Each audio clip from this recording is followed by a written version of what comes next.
Bonsoir tout le monde, bienvenue à ce cours de Tout le monde peut écrire. Aujourd'hui, on a plein d'amis avec nous parce qu'on va parler de l'incipit, c'est-à-dire les premiers mots d'un texte. D'ailleurs, je me rends déjà de l'avance sur ce que je veux vous dire, que je vais comme tout de suite m'en aller par là sur mon autre fenêtre.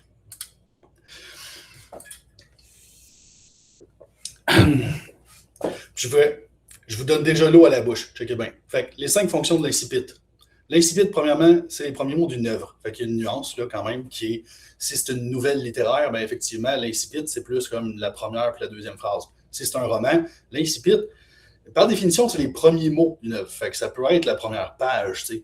Moi, je dirais que tu as probablement sur un roman, tu as comme une page, 2 pages, peut-être 3 pages maximum, où tu peux comme aller accrocher ton lecteur par ce qu'on appelle l'incipit. Puis je dis l'incipit parce que j'ai regardé dans le dictionnaire pour être sûr, pour la prononciation phonétique, ils disent incipit et non pas incipit. Mais j'ai plein de profs à l'université qui disaient incipit. Fait que dis ce que tu veux. Tu peux même dire début de livre ou début d'histoire, puis ça ne me dérangera pas pendant tout. C'est pas grave. Mais le mot, quand on travaille ensemble, on va utiliser incipit. Le but de l'incipit, c'est d'accrocher tes lecteurs. C'est tout. C'est juste ça. C'est d'accrocher tes lecteurs, tes lectrices. Fait que comment tu vas faire ça? Ben c'est ça. Je vais te montrer toutes les façons possibles de le faire. Puis on va l'utiliser, on va l'appliquer sur le texte de Francine Pelletier. Fait que vous allez avoir des bons exemples en plus. Les 5 fonctions, je les énumère rapidement, en bref. Mettre en place les thèmes de l'histoire. Révéler des détails, un détail de l'intrigue. Illustrer une ou des facettes du personnage. Générer de l'anticipation. Et dévoiler le narrateur. Puis là, pas de stress, si vous êtes comme, ah, mais là, attends un petit peu, là, c'est pas grave, je faisais juste t'es présenté. Puis là, on va commencer doucement maintenant. Donc, plan de match pour aujourd'hui. Pour ceux qui ne remarquent pas, je me tasse à chaque fois, ça fait un peu d'action dans le mot. Ça rend l'affaire un peu plus vivante. OK, présentation de moi. On va voir après ça les 5 fonctions de l'incipit. Et après ça, un exercice concret que vous allez pouvoir appliquer sur vos textes. Certains d'entre vous se disent, mais Carl, qui es-tu? Je suis Carl Rochelot, enchanté. 23 ans de publication. J'ai publié ma première nouvelle dans le journal étudiant Le Mouton Noir du Cégep de Drummondville en 2002. Et depuis, j'ai continué. Parce que c'était le fun. On avait du fun. Ouais, là, je parle vite, mais tantôt, je vais parler doucement. Là, je veux juste comme accélérer. Merci, Ariane, de me rappeler de prendre ce chill. Tu sais, les nouvelles personnes, ils veulent tout de suite savoir si c'est intéressant, fait que j'essaie de leur donner du stock. OK, donc, publication, autant des nouvelles qu'en fait, plus précisément, une quinzaine de nouvelles, une quinzaine de romans, de livres, mettons, à compte d'auteur et à compte d'éditeur. Fait que j'ai pas payé pour toutes ces publications-là. Il y en a une partie, la moitié au moins, que c'est des éditeurs qui ont payé. C'est vrai, j'ai pris, pour ma gang du clan, là, j'ai pris une photo de mon DPP, mon droit au pré-public, fait que les sous qu'on reçoit parce que nos livres sont dans les bibliothèques. Fait que j'ai pris une photo de ça pour pouvoir tout vous montrer comment, en tout cas, ça va être malade, faire ça dans les prochaines semaines, on parle de ça. Quand on regarde, 23 ans, ouais, c'est ça. Excusez, j'aime ça lire les commentaires. Des fois, je me déconcentre moi-même. Je suis TDAH, ma médication fait plus effet à cette heure-là. Puis en plus, je suis excité. OK, 20 ans d'enseignement. Depuis 2006, j'ai commencé à enseigner au secondaire en 2006, les cours d'été, puis après ça, des remplacements longs, fait que des comme 3 à 6 mois, mettons, au secondaire, en attendant d'avoir une place au cégep. Puis ça s'est réglé assez vite. En 2-3 ans, je me suis trouvé un bon spot au cégep où j'ai pu enseigner la littérature, l'analyse littéraire, la dissertation, mais aussi la création littéraire, la production de recueils de nouvelles, écrire et publier au Québec, bref, toutes des choses comme ça. La mythologie aussi, science-fiction, horreur, fantastique. J'ai enseigné ça aussi au cégep. J'ai peut-être même parmi les gens qui sont ici, des anciennes étudiantes qui sont venues me dire bonjour, merci d'être venus. Pas plus, je ne sais pas. Okay. Qu'est-ce que j'ai fait à l'école? Maîtrise en littérature comparée plus précisément. J'ai démontré comment les mythes anciens dans la littérature, les mythes gréco-romains se retrouvaient dans la littérature québécoise, puis comment, quand tu essaies d'aller chercher un mythe originel, genre le mythe de Thésée ou le mythe du Minotaure, des affaires comme ça, comment ça influençait ton écriture à un point où, si tu t'inspirais du mythe, tu ne pouvais pas t'éloigner de certaines choses. Bref, quand tu choisis un mythe dans un livre, tu vends un thé punch parce que tu peux pas trahir le mythe parce que c'est quelque chose d'archétypal, de très essentiel. Fait que analyser des textes, trouver les structures, c'est ce que j'ai toujours aimé faire. Puis c'est ce que je continue de faire maintenant grâce à vous, entre autres. Fait que merci beaucoup de faire ça. Les cours de Carl, c'est quoi? En gros, c'est pas juste moi qui parle de même, je donne du contenu aussi des fois.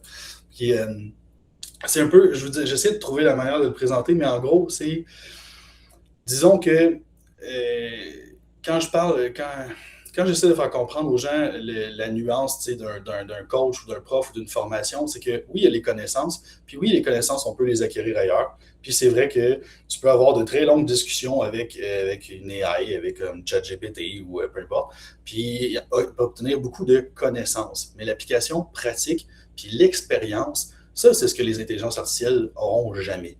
Puis c'est sur ça qu'il faut miser dans la société où on est aujourd'hui.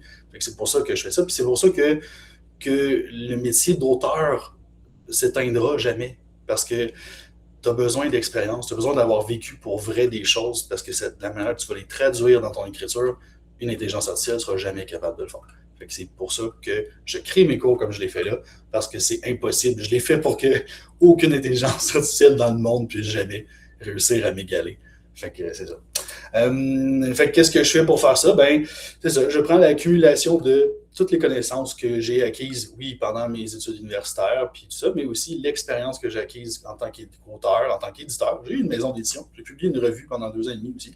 Mais, tu sais, j'en parle pas. Je vais pas juste faire mon fraîchier avec ça. Mais j'utilise tout ça pour créer des modèles, des méthodes, des approches, des outils, des techniques. Bref, tout ce qui peut faire que, comme auteur, on puisse se retourner puis avoir à tout moment une solution pour le défi qu'on a devant nous. T'sais. Puis fait que c'est pas tant de prendre les gens par la main, c'est plus de dire voici une manière de voir cet objet-là, de voir cette chose-là, cette analyse-là. Voici une manière de donner plus de profondeur à un personnage. Utilise-la si tu veux, puis prends des morceaux de ça si tu veux, mais il n'y a pas de limite à ce que tu peux faire avec les modèles. Fait que c'est pour ça que, mais bien évidemment, je m'amuse, j'ai du fun, on va faire des affaires comme ça, et on a plein d'amis qui ont embarqué dans ce délire-là. Merci beaucoup, beaucoup, beaucoup, d'ailleurs. Ça va être le temps de parler des 5 fonctions. C'est pour ceux qui aiment lire des documents, des affaires comme ça, des livres de formation, je vous dirais que c'est un mix entre Brandon Sanderson, Elisabeth Georges, une petite affaire de Stephen King, une petite goutte, puis un peu de... c'est quoi son nom? Je l'ai dessus là? Non, je l'ai laissé en haut. Un auteur qui a publié, un Américain, qui a publié chez Brajlon en français, mais bref, un autre auteur qui approfondit sur les personnages, mais son livre est exclusivement sur les personnages, sauf que j'ai trouvé des petites affaires à l'intérieur de son livre, des petites perles que j'ai pu récupérer. Puis j'ai utilisé ça avec comment moi je fonctionne quand je crée quand je retravaille mon incipit, et ça a donné ce qu'on va voir aujourd'hui, les 5 fonctions de l'incipit. Ça couvre vraiment, vraiment tout. J'ai passé des centaines d'heures à développer ça. Je suis vraiment content. Et vous allez voir, c'est incroyable. Mais je pense que, parce que si je ne me trompe pas, ma prochaine diapo, c'est le début. Parfait, OK. Fait que on va juste... Donc, on va faire une douce et subtile transition vers cette fenêtre. Parce que je veux lire le texte avec vous. Une première fois, vous n'allez pas à retenir ça ou quoi que ce soit. C'est juste que moi, je vais revenir sur ce texte. Je vais revenir sur ce texte-là quand je vais donner mes exemples. Fait que c'est toujours utile. Et je le lis parce qu'effectivement, ça peut être petit à lire. Il y a du monde qui est comme ça. Vos visages de proches sont très jolis. Donc, ça va comme suit. Francine Pelletier, le livre, c'est Un tour en Arcadie, publié en 2009 aux maisons d'édition à lire. Donc, il y aurait un temple, avait indiqué Christane. Le temple d'Artémis. C'est pas une faute, c'est Christane pour raison. Frédéric ignorait quelle secte se livrait à l'adoration de cette déesse, mais, apercevant plus haut un petit édifice au fronton soutenu par des colonnes, elle s'engagea dans le sentier escarpé. La montagne s'élevait à une hauteur vertigineuse. Son sommet était couronné de nuages et son pied noyé de brume. Une végétation maigre s'accrochait à ses flancs, une herbe rêche qui poussait de peine et de misère entre les rochers couverts de mousse. Au loin, Frédéric percevait des tintements de clochettes et des chevrotements en provenance d'un troupeau. Le berger, lui, demeurait invisible. Il ne semblait pas y avoir âme qui vive dans les parages. Ce n'était décidément pas une mise en scène très élaborée, et encore moins un endroit fréquenté.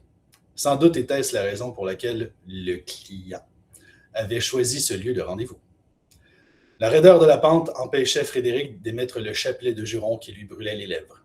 Du reste, elle préférait garder son ressentiment bien au chaud pour le servir à Christian Kurtz plus tard, si ce rendez-vous donnait le faible résultat auquel elle s'attendait. Là, je viens de voir que le bas du texte avait été comme coupé. Désolé. Pour la prochaine fois, on le saura. OK. Super. Fait que ça, c'était notre texte. Maintenant, les choses sérieuses. Je veux vous ramener, je veux vous voir. Vous êtes tellement beau. On a même Automne 36 qui s'est joint à nous. J'aime ça, les noms originaux. Mais je pense que c'est Gilbert. C'est Gilbert? Ah, mais Gilbert, salut! OK. Bon. Hey, un peu de sérieux, Carl. On est là pour apprendre des choses. OK. Les 5 fonctions de l'incipit. Première fonction. Vous allez, je suis tellement content de vous montrer ça. Bon, 5 fonctions. Première fonction, que j'ai nommée tantôt, mettre en place des thèmes représentatifs de l'histoire. Parce qu'au-delà, ce qui donne la sensation de richesse et de profondeur à une œuvre, c'est justement les affaires qui ne sont pas dites. C'est les affaires qui sont sous-entendues par tout ce qui est écrit, puis tout ce qui est dit, puis tout ce qui se passe. T'sais. Fait que les thèmes, c'est ça. Les thèmes, c'est ce qui apparaît en filigrane de ton texte. Fait que ça va apparaître, entre autres, par les décors, que ce soit l'ambiance de l'endroit où le personnage se trouve, par l'espace, c'est-à-dire littéralement son environnement physique, par l'opinion que le personnage a de ce lieu-là aussi. Parce que quand la narration est très serrée, très proche du personnage principal, même si c'est la troisième personne, ou quand littéralement on est à la première personne, ben, le filtre de description du décor, de ce qui se passe à travers l'interprétation du personnage qu'on suit. Fait que le décor, donc, peut nous donner des indices des thèmes en cours. Exemple, ici, on va chercher on a un champ, j'ai appelé ça, j'ai mis le champ lexical parce que c'est plus vite pour moi, mais faites-vous-en pas, si vous ne comprenez pas le concept, ça va bien aller quand même. Bref, il y a beaucoup de termes qui se lient à la croyance ou au système de croyance, puis à la nature dans ce texte-là. Fait que si je retourne au texte, on a, exemple, dès le départ, il y aurait un temple, le temple d'Artémis. Fait qu'on répète 2 fois temple. On répète temple. La répétition, c'est une figure de style qui est très dangereuse dans la littérature parce qu'on essaye de couper le plus possible toutes les répétitions possibles. C'est ça qu'on fait. Mais si on veut insister sur quelque chose, la répétition, c'est la meilleure figure de style. T'sais. Puis là, on est dans un texte publié par une maison d'édition respectable. Fait qu'on sait que ce texte-là est passé à travers une direction littéraire, à travers une correction, à travers une révision des preuves. Puis la première phrase du texte répète 2 fois un mot. C'est pas un hasard, c'est volontaire. Fait que pourquoi on insiste là-dessus? Ça, on verra ça plus tard. Mais l'idée, c'est que ça lance déjà l'idée de, OK, il y a quelque chose de religieux, quelque chose par rapport aux croyances et tout ça. Et là, on continue, puis on a le mot secte qui revient, on a adoration, déesse. On a plusieurs termes qui vont chercher le côté religieux, le côté croyance. Si on va un peu plus loin, la misère, le tintement, blablabla, je pense qu'après ça, côté religion, on va comme déjà au dernier paragraphe, 2e ligne, le chapelet de juron. Fait que le chapelet. Elle aurait pu dire la suite de juron, elle aurait pu dire la pelletée de juron, elle aurait pu choisir plein d'autres termes, puis elle a choisi le chapelet. Fait il y a quelque chose qu'on comprend la présence de croyance à l'intérieur de ça. Puis là, ce que ça nous amène, c'est ce thème-là, cette idée-là de croire en quelque chose, d'avoir des valeurs, donc associées à un système de croyance. Puis c'est vraiment le cas. Ce livre-là, c'est, je veux dire, Frédéric, pour vous résumer un peu, Frédéric se retrouve de force sur une planète éloignée qui est en proie à une guerre civile. Il y a les loyalistes qui veulent vendre la planète à ceux qui les avaient installés là, puis il y a ceux qui ont qui ont été pognés sur cette planète-là puis qui veulent que la planète leur appartienne parce qu'ils ont été abandonnés pendant des années puis ils font comme, ben, ça devrait être notre planète, allez-vous-en. Fait que cette espèce de... Fait qu'ils ont toutes les deux des systèmes de croyances très forts. Et le personnage va se retrouver dans ça. Fait que le thème de la croyance est important. Le thème de la nature aussi est super important. Puis là, on le voit ici, bien évidemment, avec, on commence avec le sentier, si je ne me trompe pas, s'engageait sur le sentier escarpé. Avec sentier, montagne, on a un sommet, on a le pied de la montagne, la brume, ça fait la nature, la végétation, l'herbe, les rochers. Voyez-vous, toutes ces affaires-là par rapport à la nature alimentent aussi un thème. Parce que tu dis, il parle beaucoup. Puis il dit, mais Carl, c'est normal, elle décrit une montagne. Oui, mais tu sais comme moi que quand tu fais une description, tu choisis à quel point tu fais ta description, puis à quel point tu en parles de ton affaire. Quand tu choisis d'étendre ta description comme ça, c'est parce que tu veux faire comprendre quelque chose. Tu sais. Puis effectivement, le thème de la nature est super présent dans le texte. Parce que cette planète-là, c'est une planète qui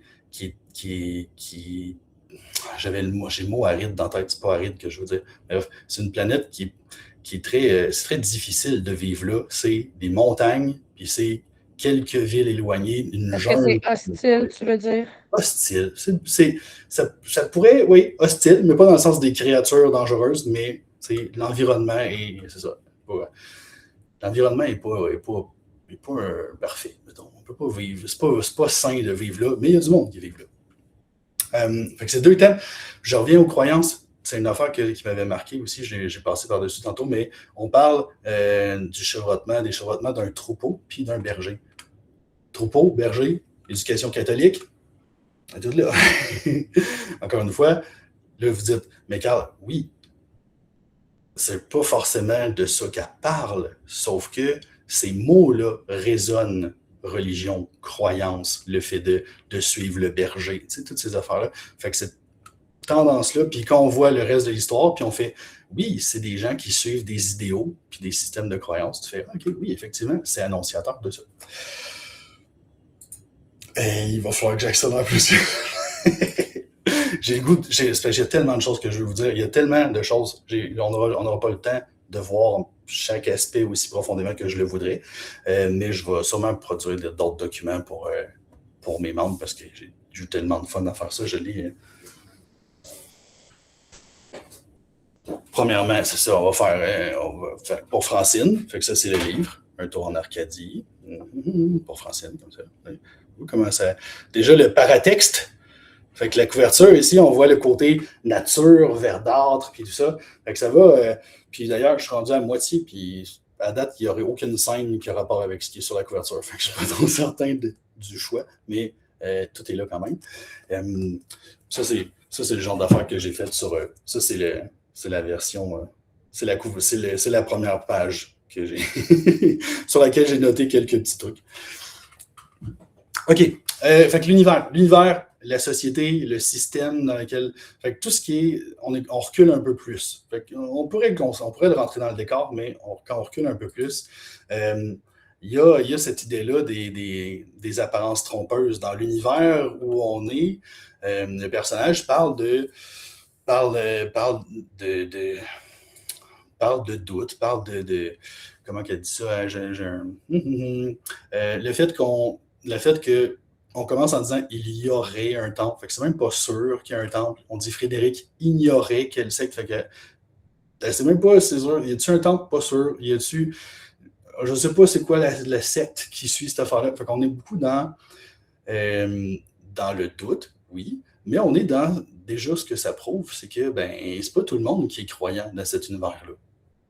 Ça, c'est une bonne chose. Ça nous annonce déjà qu'on n'est pas dans un univers de totalitarisme religieux où tout le monde croit en une seule déesse ou en un système de dieu, exemple dans ce cas-ci, la mythologie grecque. Tu sais.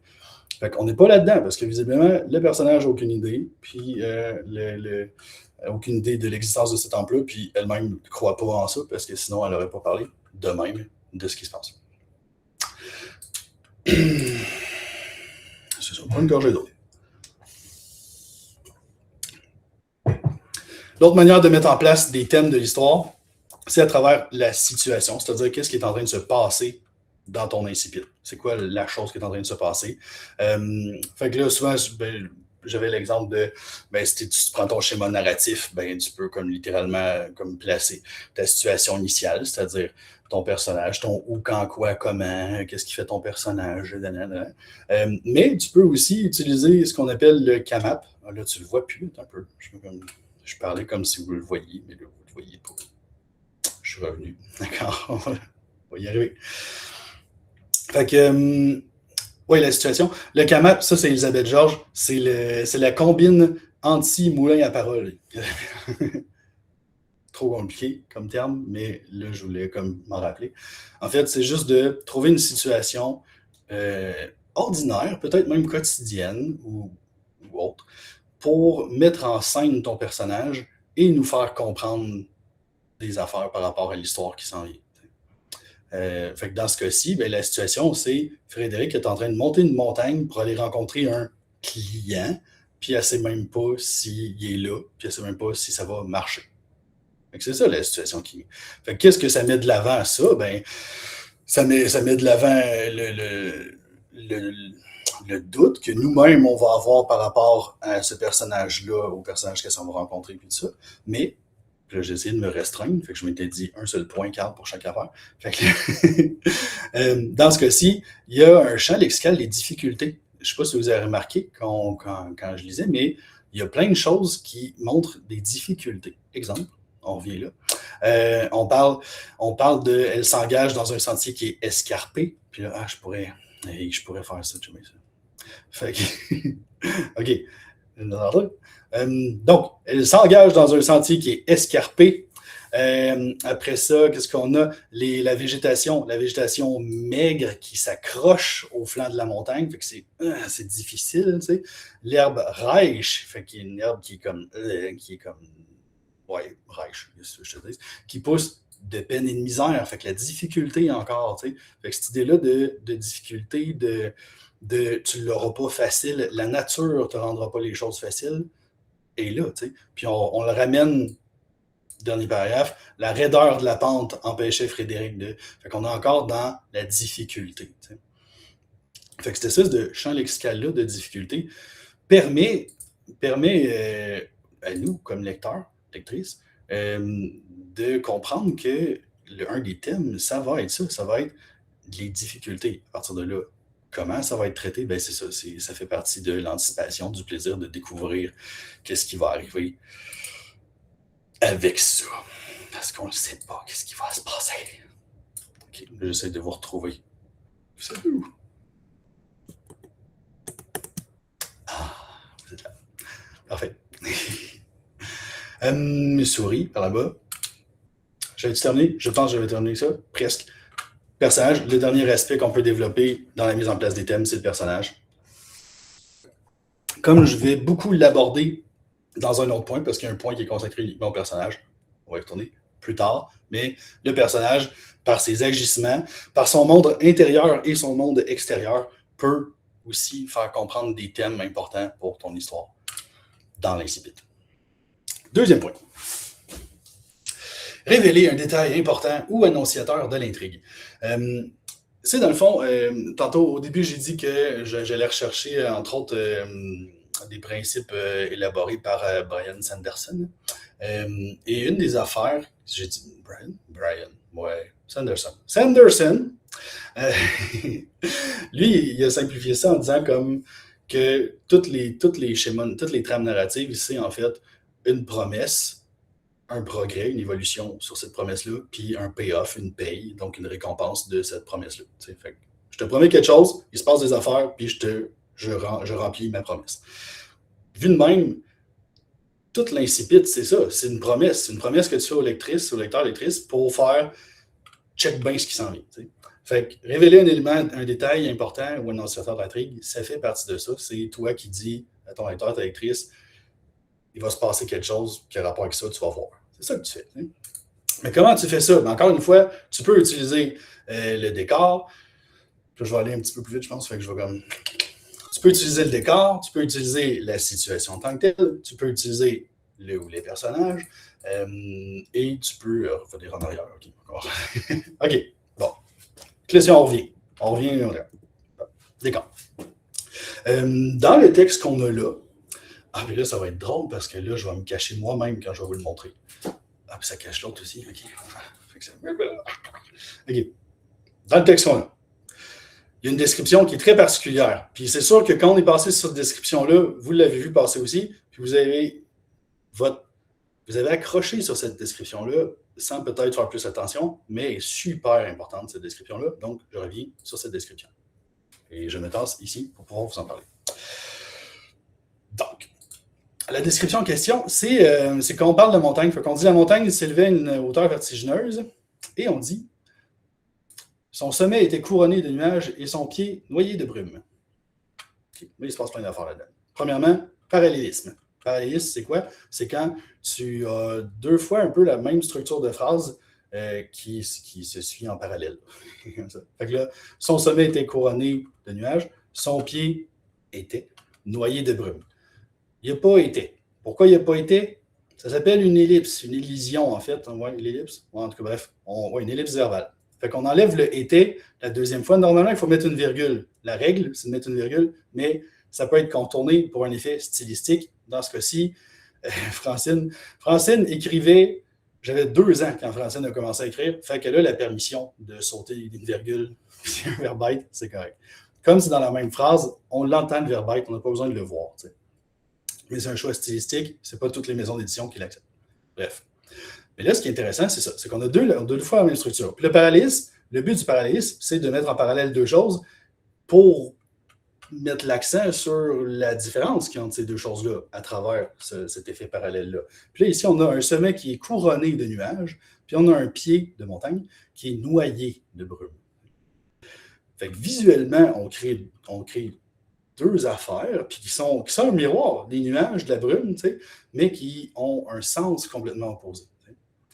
Puis ce qu'on oppose là-dedans, ben, c'est premièrement deux figures de style qui sont des personnifications. Fait qu'un sommet couronné, fait qu'on a mis une couronne, c'est royal, c'est magique. On ne peut pas avoir mis une vraie couronne de nuages à une montagne, ça ne marche pas. Fait que c'est une manière de parler. Donc dans ce cas-ci, une personnification parce que c'est juste, tu ne peux pas faire ça à une montagne, une couronne. Et le pied de la montagne est noyé de brume. Tu ne peux pas noyer un pied, puis encore moins le noyer dans de la brume. Fait que, encore une fois, on a une personnification où on va donner une caractéristique humaine, vivante, à quelque chose qui ne l'est pas, le pied d'une montagne, en ce cas-ci. Fait qu'on a, à travers ça, une troisième figure de style, qui est l'antithèse. On oppose très fortement le sommet couronné, puis le pied noyé. Fait que couronne, noyé, ça porte deux sens complètement différents. Puis tout ça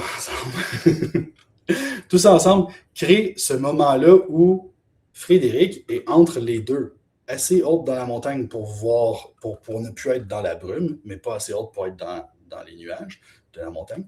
Fait qu'on est avec elle à ce moment-là, puis on voit à la fois en haut et en bas. Et ça, c'est hyper révélateur de ce qui va se passer dans l'histoire, parce que Frédéric va se ramasser sur la planète Arcadie, coincé entre deux feux, coincé entre les loyalistes / les mercenaires engagés par les loyalistes et les rebelles / les habitants de cet endroit-là qui veulent juste une affaire, vivre là, tranquille, puis pas se faire déranger. T'sais.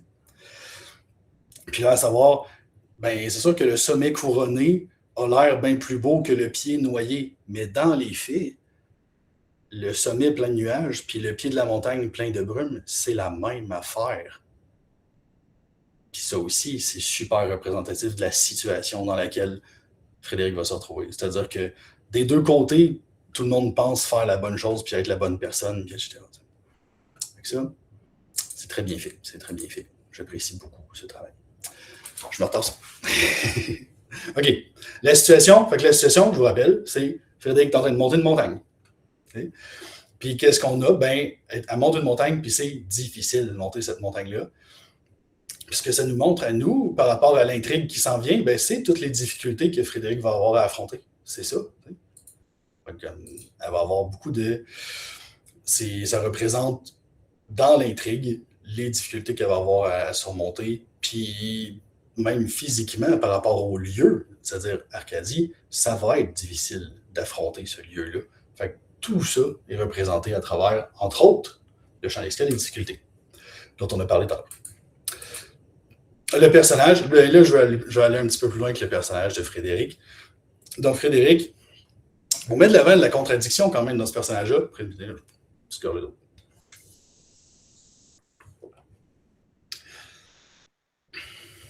C'est bon de l'eau. OK. Frédéric. Donc, Frédéric est en contradiction dans l'extrait parce que elle monte c'est même pas sûr qu'elle n'est pas sûre qu'il y a un temple. Hein? Elle n'est pas sûre, elle ne sait pas c'est quoi comme temple, c'est une secte là, mais elle y va quand même. Elle va quand. Puis, vers la fin, elle dit qu'elle préfère garder son ressentiment. Attendez un peu, je vais switcher avec vous autres. Elle a un chapelet de jurons qu'elle retient, qui lui brûle les lèvres, puis après ça, elle dit la narratrice dit elle préférait garder son ressentiment au chaud pour les servir à Christiane plus tard. Fait qu'elle est fâchée contre son ami, ou en tout cas, ça la dérange beaucoup de se ramasser là à cause de son ami, mais elle est là pareil. Puis c'est son ami quand même. Fait qu'il y a quelque chose de très contradictoire. Là, ça pourrait même, quelqu'un d'extérieur dirait, mais ça marche pas, ça se contredit. Ouais. Ah, puis là, je réalise que vous ne me voyez pas depuis tantôt. Salut. Fait que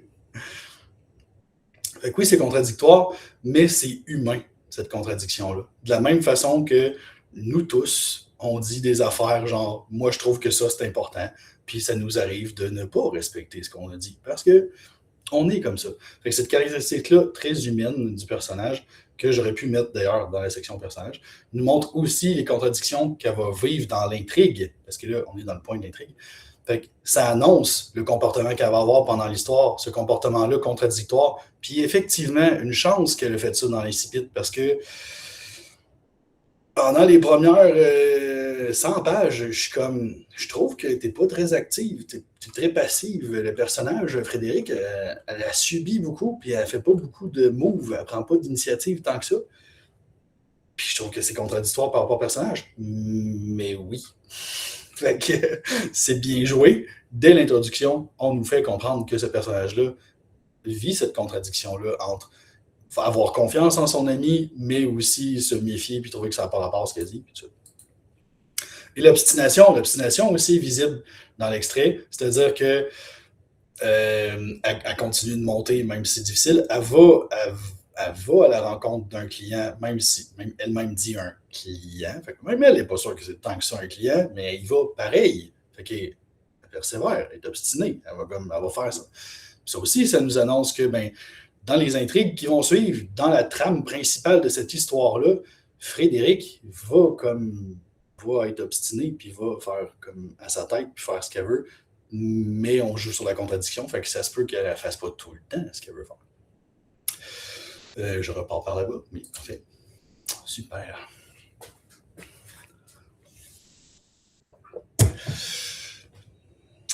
J'avais-tu...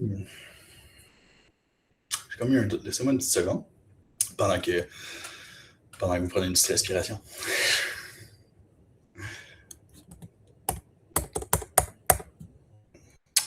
Est-ce que... Ah, c'est ça.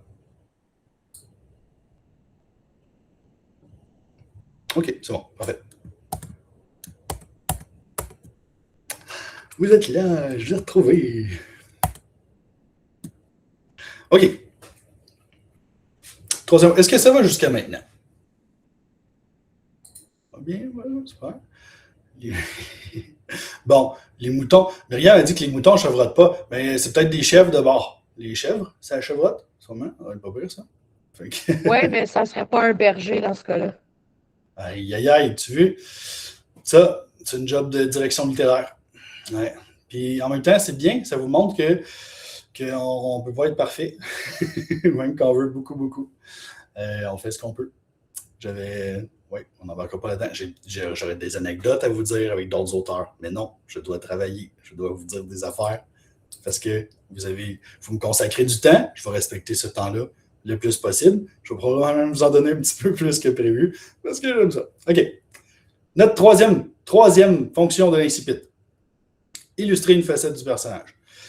Parce que, encore une fois, une des façons de garder le lecteur, la lectrice, c'est de l'attacher au personnage, c'est de créer un attachement. Comment tu vas faire ça? Entre autres avec tout ce qu'on a vu là, mais aussi en illustrant, en mettant de l'avant, dès la première scène, dès les premiers mots de ton texte, quelque chose qui représente bien ton personnage. Ça peut être son monde intérieur, c'est-à-dire son éducation, ses valeurs, ses croyances, ses motivations, fait que toutes des choses donc qui sont internes puis qui peuvent se répercuter à l'extérieur du personnage. Mais c'est que si tu as une introduction, un incipit qui est beaucoup plus dans les pensées, puis les réflexions, puis le monologue intérieur, ben effectivement, c'est probablement une facette intérieure du personnage qui va se dévoiler. Dans le cas de Frédéric, ben on voit cette... Puis moi, je l'ai mis comme ça parce que un défaut, c'est pas un défaut. Un défaut, c'est l'autre côté d'une qualité. T'sais. C'est juste que tu choisis de voir juste le défaut. Mais quand ce défaut-là t'a sauvé la vie, c'était une qualité. Puis tu t'es accroché à ce défaut-là parce qu'il t'a aidé à t'en sortir. Fait que tu es resté accroché après. T'sais. Fait que la méfiance, c'est aussi de la prudence. T'sais. Fait que dans son cas, on voit qu'elle est méfiante par rapport à ce lieu-là, par rapport au personnage, au client qu'elle s'en va voir. Fait que ce que ça nous dit, c'est que elle va se méfier des gens puis qu'elle va être prudente. Puis effectivement, c'est installé là, puis ça reste jusqu'à encore la moitié du roman pour l'instant, c'est encore là. Elle est fidèle à ce qu'elle a installé dès le départ. Ça peut être avec le monde extérieur du personnage, c'est-à-dire son apparence, oui, son langage. J'écris paralangage, le langage non verbal, fait que les expressions, la manière de positionner son corps, toutes ces affaires-là, les actions, les gestes que le personnage pose et son environnement. L'environnement sur lequel le personnage a un effet. C'est-à-dire que si le personnage est dans son char, c'est un environnement. T'sais, ton char représente l'intérêt que tu portes à ton char, puis les soins que tu portes à ton char. Ça représente une partie de toi. Dans ce cas-ci, ce que ça nous montre, c'est, tantôt je parlais d'obstination, mais ça nous montre son courage / son entêtement. Parce que, si je reviens à l'extrait une seconde, on dit, Frédéric ignorait quelle secte blabla, mais là, elle voit l'immeuble, puis qu'est-ce qu'elle fait quand elle voit le petit édifice? Elle s'engage dans le sentier escarpé. Le sentier est escarpé en plus. C'est pas un sentier, c'est un sentier escarpé. Fait que ça nous montre ce côté-là de même si je ne sais pas qu'est-ce que je vais trouver en haut, je vais y aller pareil. Fait que cette espèce d'entêtement-là, donc, nous donne une idée du personnage, puis de comment ce personnage-là va interagir avec les gens, puis avec les événements de son univers. J'ai précisé bonus d'attachement, parce que c'est sûr que c'est ça qu'on veut. C'est ça qu'on veut, un attachement. On veut s'attacher à un personnage. On veut. En anglais, ils disent caring, puis je trouve que c'est vraiment un bon mot. on veut se soucier du personnage. Tu vois? Puis vous, ce que vous voulez, vous souciez de ce personnage-là, vous venez d'y faire vivre 300 pages de stock, puis là, vous êtes en train de retravailler le début de votre texte. Vous vous en souciez de ce qui arrive à ce personnage-là, puis vous vous souciez de comment il va créer un lien avec les lecteurs et lectrices. Fait que c'est à travers la démonstration, que ce soit de son monde intérieur ou extérieur, que vous allez pouvoir créer ce premier lien d'attachement-là. Fait que c'est sûr que parmi les phrases célèbres qui commencent des romans, il y a tout le temps des phrases qui ont rapport avec la mère, avec le père, avec le frère ou la sœur, parce que c'est quelque chose qui va résonner avec le plus grand nombre de personnes, la relation familiale. T'sais. Ça, tu vois? Blake Snyder, Save the Cat. Okay, on rajoute Save the Cat dans la liste des affaires qui nous ont servi aujourd'hui. Fait que le bonus d'attachement, c'est ça, c'est que c'est tellement le fun dès la première page d'avoir le goût de savoir qu'est-ce que le personnage va faire, comment il va réagir à ce qui se passe. Puis on fait ça, j'en parle après. Fait que... OK, ça c'est bien. La découverte simultanée du lieu. Ça, Francine Pelletier, un move de boss, OK? On est dans un lieu que Frédéric n'a jamais visité. Fait que de nous décrire le lieu, à nous, lecteurs, lectrices, c'est pas lourd parce qu'on fait comme, ben oui, c'est normal, elle n'est jamais allée là. Il faut qu'on le sache, nous autres. Fait que cette découverte-là que Frédéric fait de l'univers en même temps que nous, fait non seulement qu'elle nous livre OK, en deux temps. Ça fait qu'on a un attachement supplémentaire avec elle parce qu'on vit cette découverte-là en même temps qu'elle, premièrement. Deuxièmement, il faudrait que je suis supposé en parler dans la narration, mais ce que ça fait, c'est que la narratrice en profite pour non seulement nous décrire les choses, mais pour nous montrer comment, parce qu'elle est collée sur Frédéric, même à la troisième personne, elle est collée sur elle. Fait qu'on a le filtre narratif, on a le filtre du point de vue de Frédéric quand même. Fait que ça nous fait comprendre de quel univers Frédéric vient, juste dans la manière dont on décrit ce nouvel univers-là. Double exposition, double infodump dans un seul move. En fait, c'est un quadruple infodump, mais j'en parle dans mon analyse de 3500 mots que j'ai faite de la première phrase. Si jamais vous filez pour ça, vous me faites signe. Je l'avais mis sur Internet l'autre fois. Elle est encore là. Ça va me faire plaisir de vous en parler. Je pourrais vous en parler pendant des heures. Littéralement. Vous parler de ça pendant des heures. OK. Une fois là, prochain salon du livre, avec un petit verre dans le nez, ça va me faire plaisir de vous entretenir pendant 2 heures sur la première page de ce livre. OK. Ah, il y a le fun, celui-là. Ah, celui-là, il y a le fun. Ils sont tous le fun, mais celui-là, il y a le fun, vraiment. Générer l'anticipation.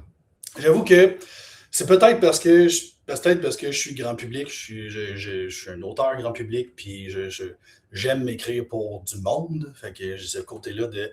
Fait que j'aime créer de l'anticipation parce que j'aime ça, même à l'intérieur d'un paragraphe, faire un ouh, qu'est-ce qui s'en vient, puis donner ça. Il y a comme 14 personnes qui ont fermé leur caméra en même temps. Ils sont comme je vais générer de l'anticipation. Ils veulent c'est parce que vous voulez générer de l'anticipation, c'est pour ça. Ou c'est mon système qui est en train de loader parce que tous mes enfants sont sur le Wi-Fi en même temps. Peut-être c'est pour ça que vos caméras ont fermé. OK. Décor. Attends un peu. Je vais. Ah non, je peux pas faire ça. Je voulais faire ça, mais je peux pas faire ça. C'est moi qui bug? J'aime pas ça. J'aime pas ça bugger. OK. Générer de l'anticipation. Fait qu'on veut générer de l'anticipation. C'est ça le but. Comment on va faire ça?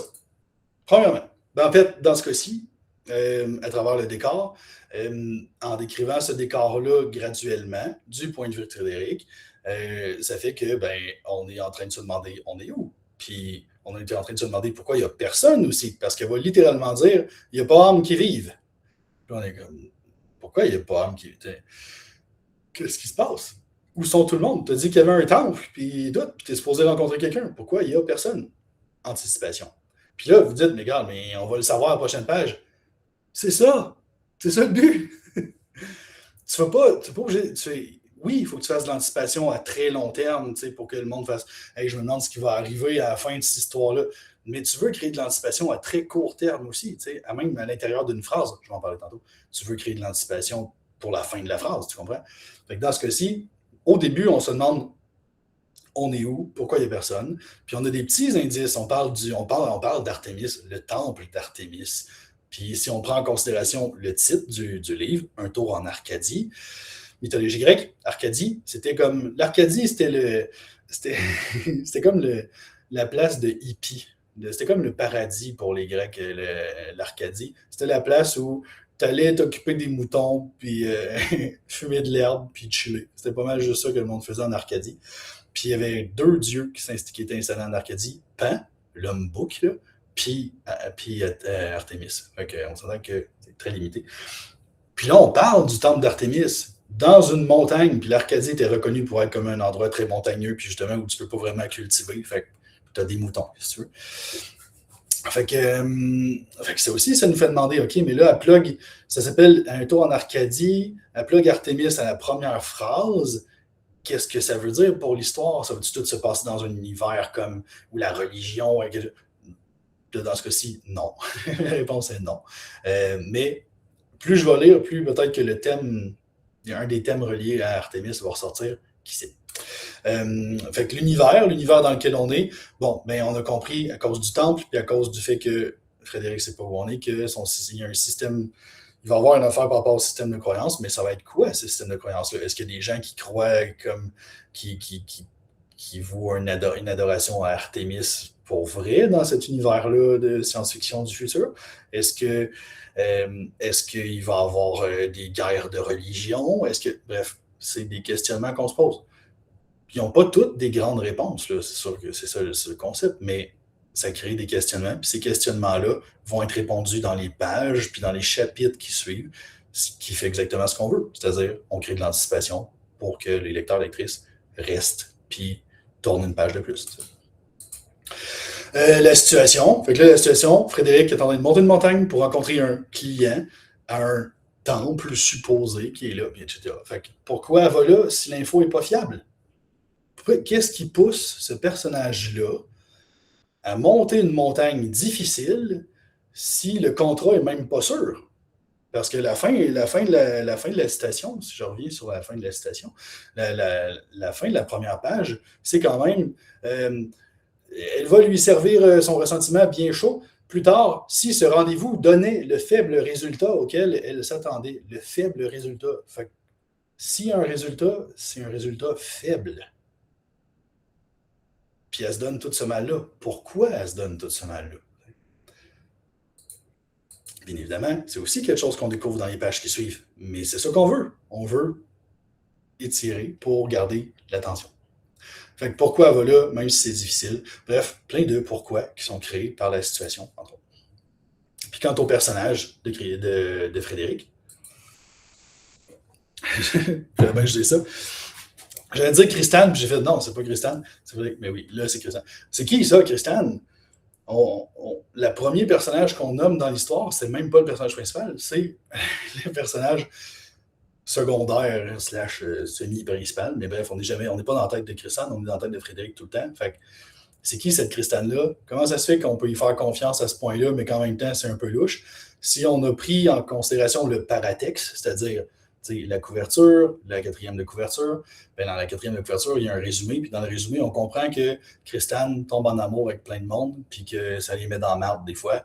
Puis, OK, on comprend que probablement que Christane a fait quelque chose qui les a mis dans la marde, puis là, c'est Frédéric qui est en train de ramasser les pots cassés pour essayer de s'en sortir, tu sais.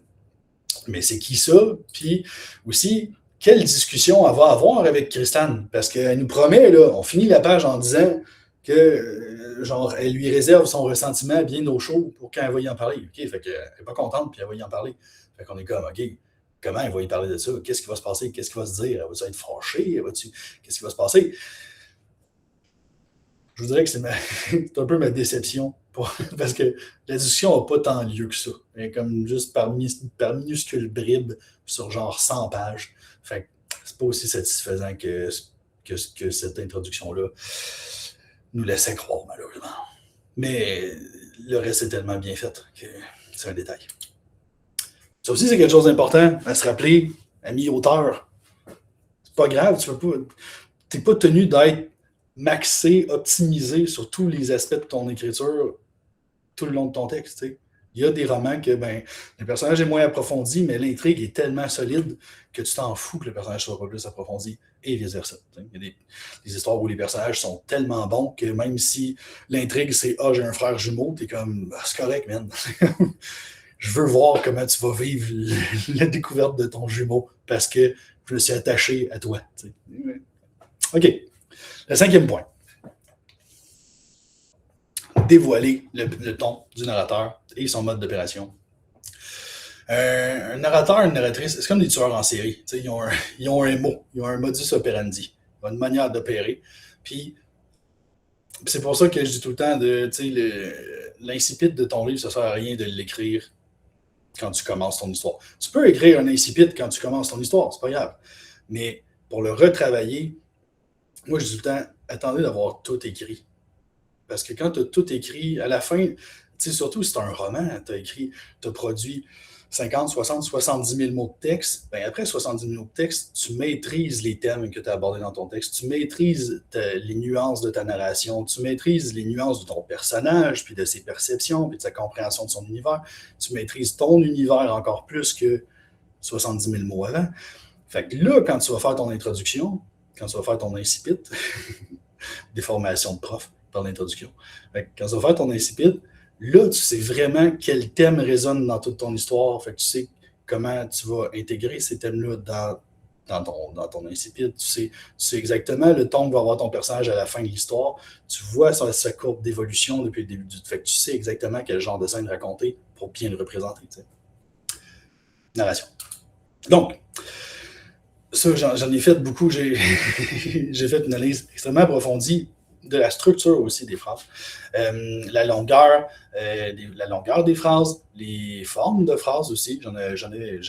J'ai un cours là-dessus, un cours sur les types et formes de phrases sur la plateforme. Le rythme des phrases aussi, fait que la variation de longueur de ces phrases-là, les variations de forme, les variations ah, je suis dans le mauvais sens. Ok, c'est correct, j'étais à la bonne place. Bon.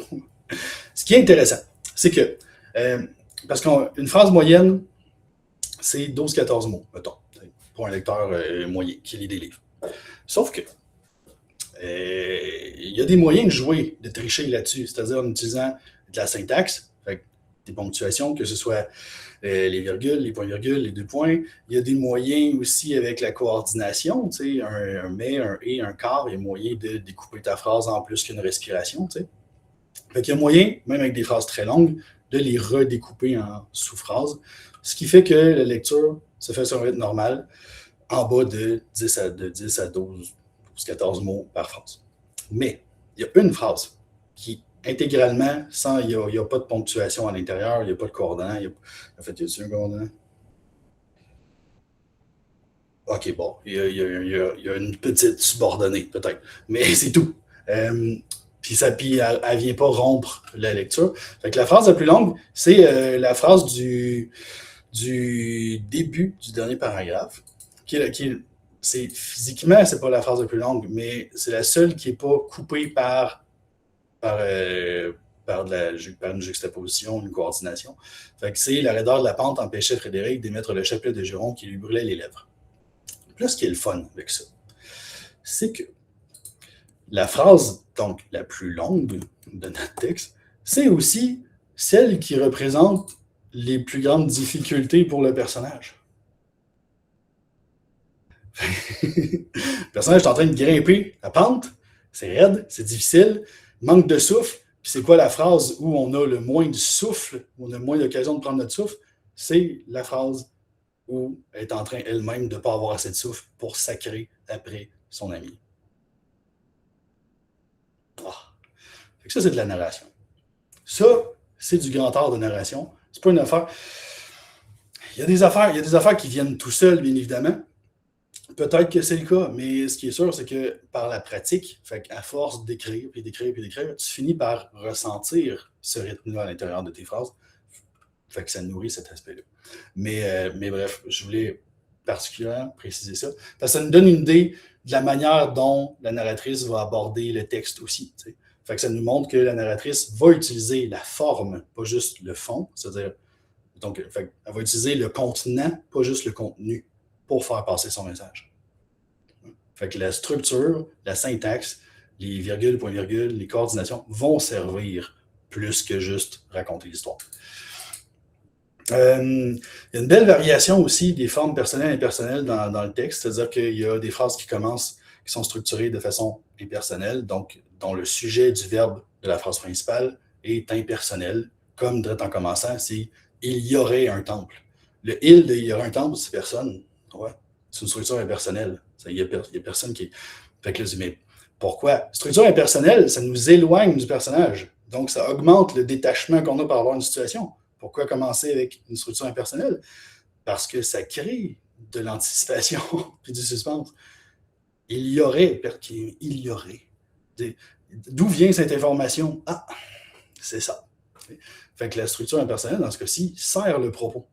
Puis après ça, pour ne pas nous déstabiliser trop, structure personnelle, Frédéric ignorait qu'elle avait là. Bon, donc là, on est dans la structure personnelle, c'est-à-dire qu'on a le personnage qui fait l'action, puis on aurait pu dire elle ignore telle affaire, bref, structure personnelle.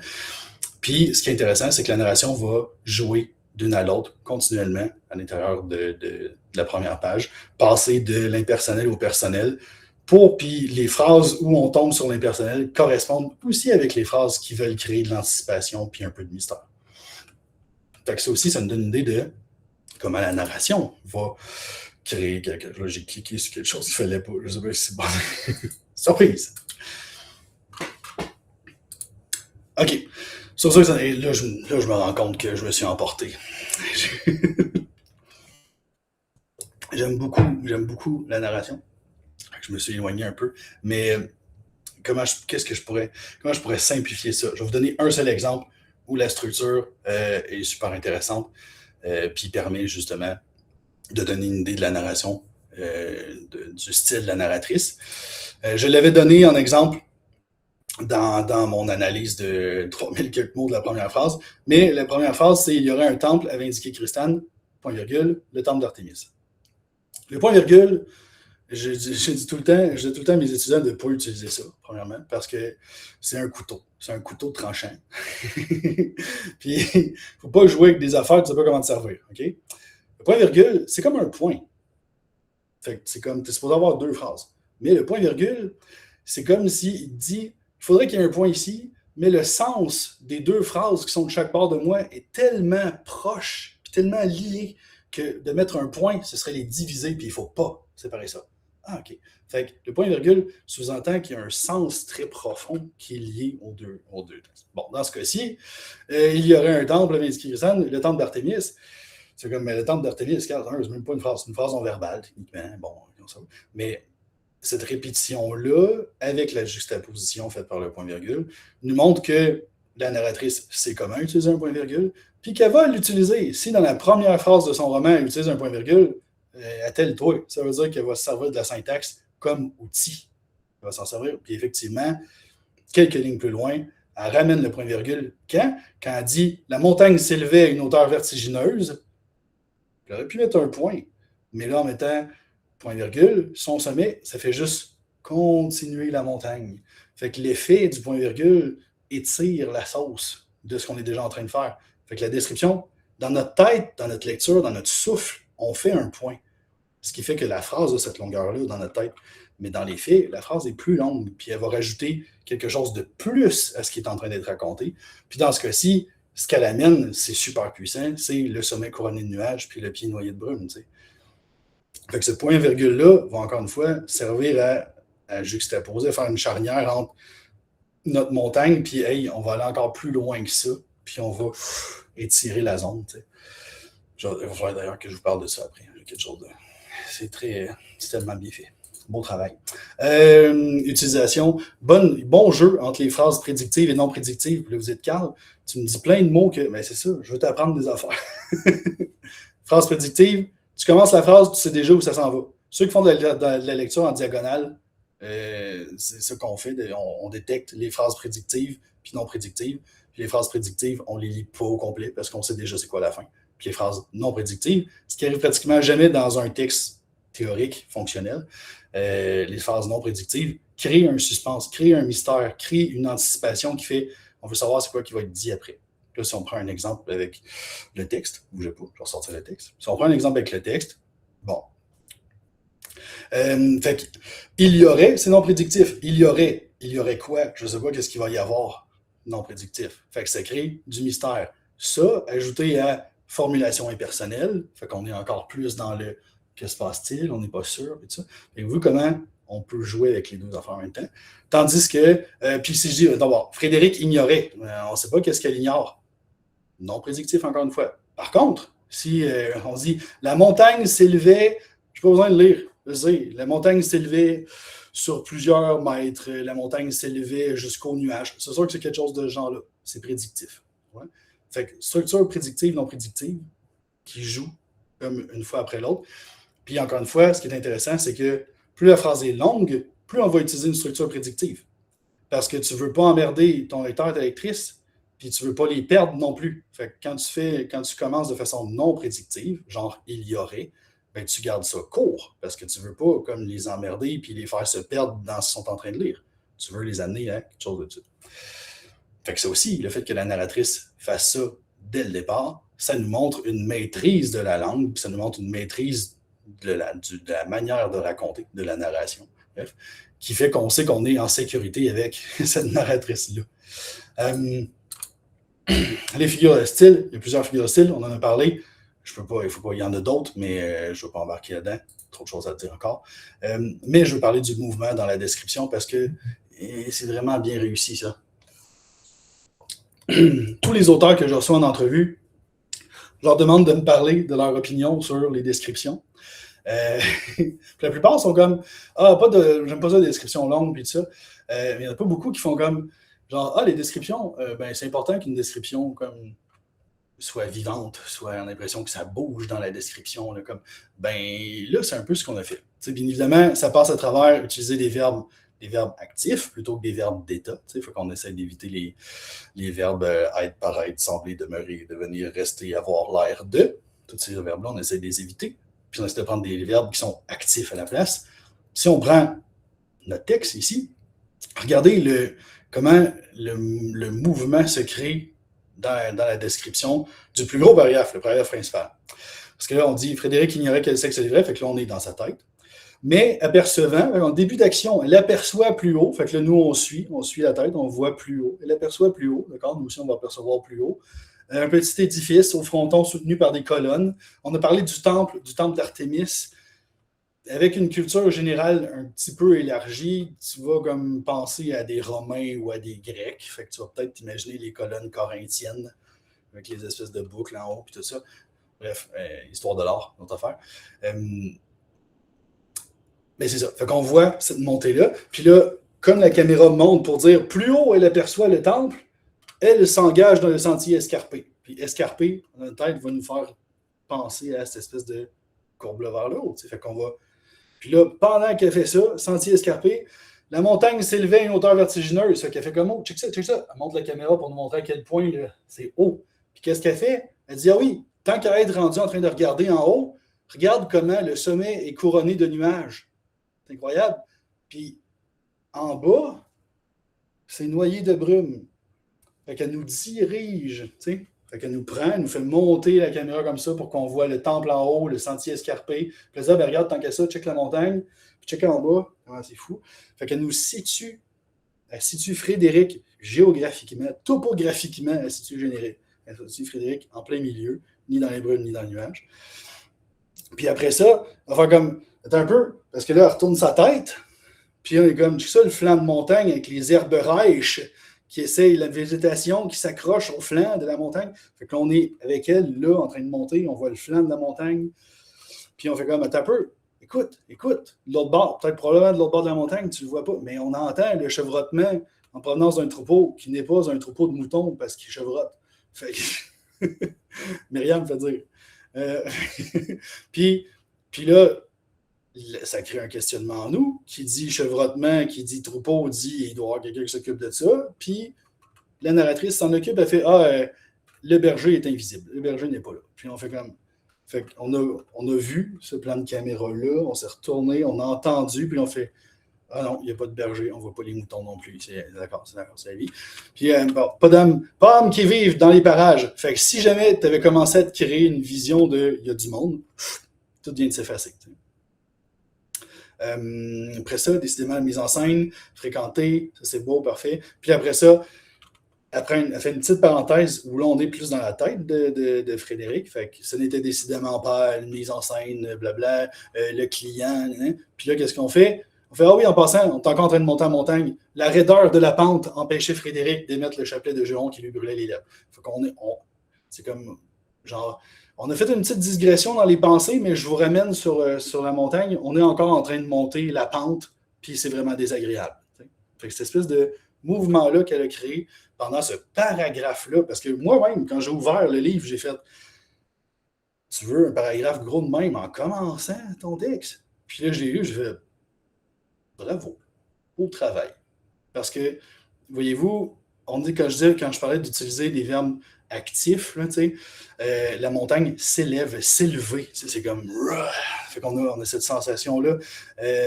Bon, le sommet était couronné, on n'a pas tant le choix, là, mais sauf que la végétation maigre s'accroche au flanc de la montagne. Mais elle essaie de. Tu comprends? Fait qu'on a. C'est pas juste, il n'y avait pas beaucoup. Il n'y avait pas beaucoup d'herbes. Les buissons ont été maigrichons. Tu comprends? Non, on va aller chercher la description, puis on va la mettre en action. Puis l'herbe rêche, elle pousse, elle ne fait pas juste pousser, elle pousse de peine et de misère. Fait que cette espèce de. On est tout le temps dans. Il faut qu'il. Bref, il y a de l'action. Il se passe quelque chose, même si en fait on est en train de décrire. Fait que c'est de la fausse action à travers de la description. Puis ça, c'est un exemple de description super réussi. Oui, laissez-moi juste switcher.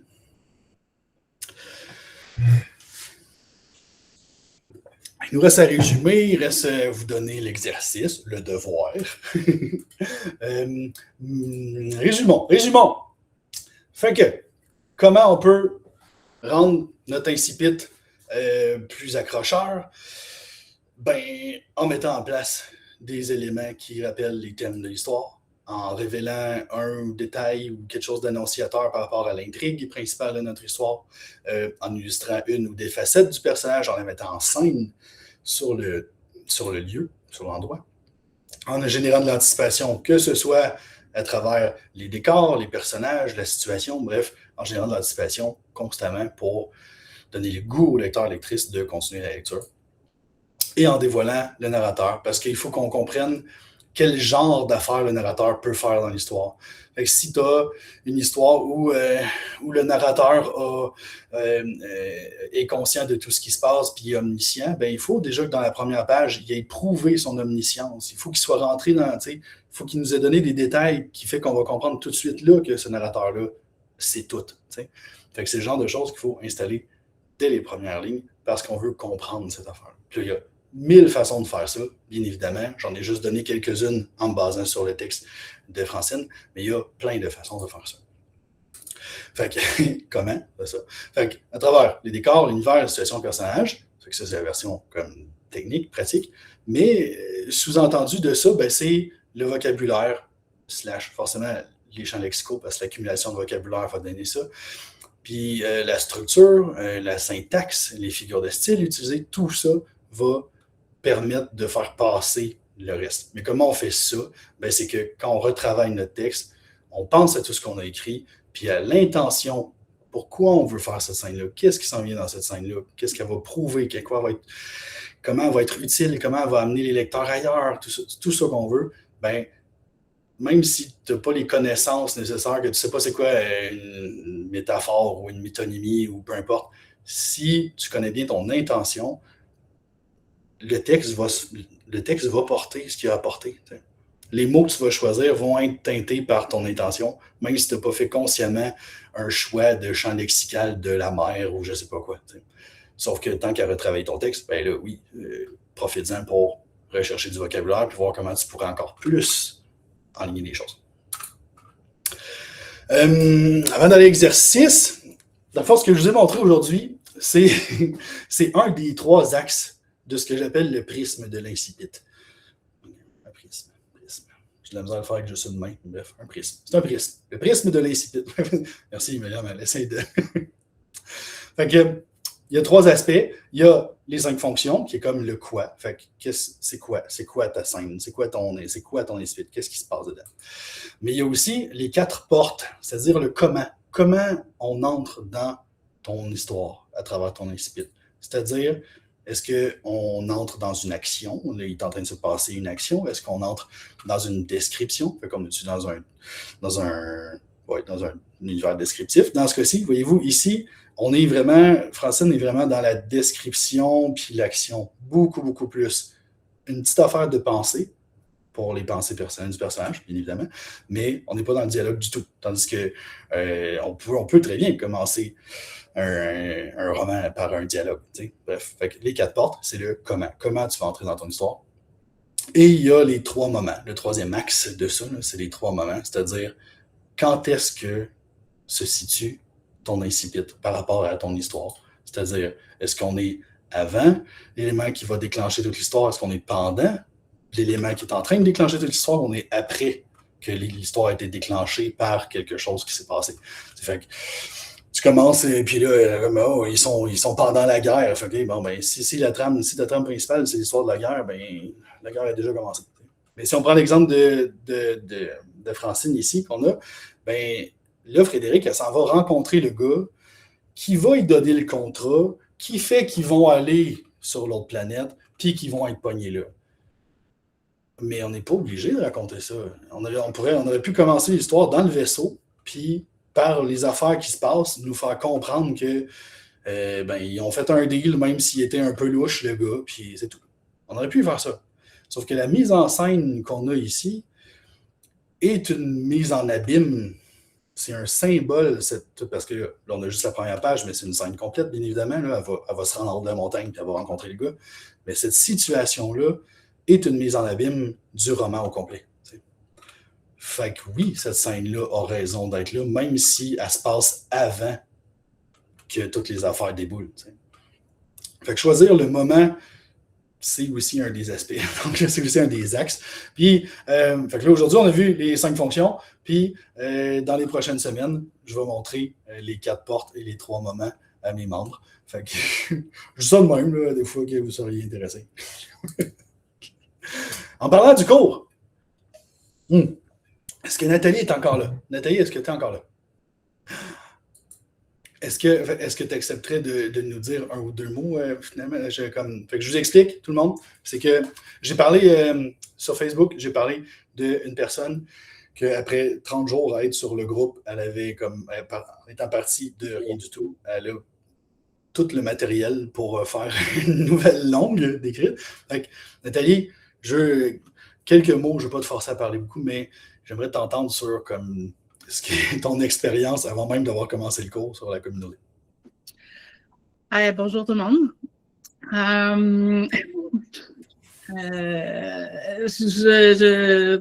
Je sais plus trop. En fait, c'est ça. Je cherchais quelque chose pour pouvoir me donner la motivation pour faire la suite de 2 romans en même temps. Parce que, un, c'est juste pas assez, hein, c'est ça. Fait que, puis finalement, donc là, bon, j'ai jasé avec Carl et tout, et puis là, je fais partie de la communauté maintenant, et puis j'ai assidûment regardé chacun des vidéos, et j'ai fait les exercices, et j'ai vraiment, c'était facile, c'était le fun. J'avais hâte de continuer, malgré que je n'avais pas vraiment le temps, mais je trouvais le temps quand même. Et puis, à travers tout ça, est arrivée une autre histoire.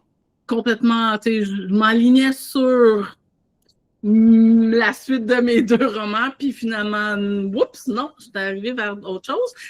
Quelque chose que je pensais jamais faire parce que c'est pas mon genre. Donc, personnellement, c'est ça, les nouvelles, c'était pas mon genre.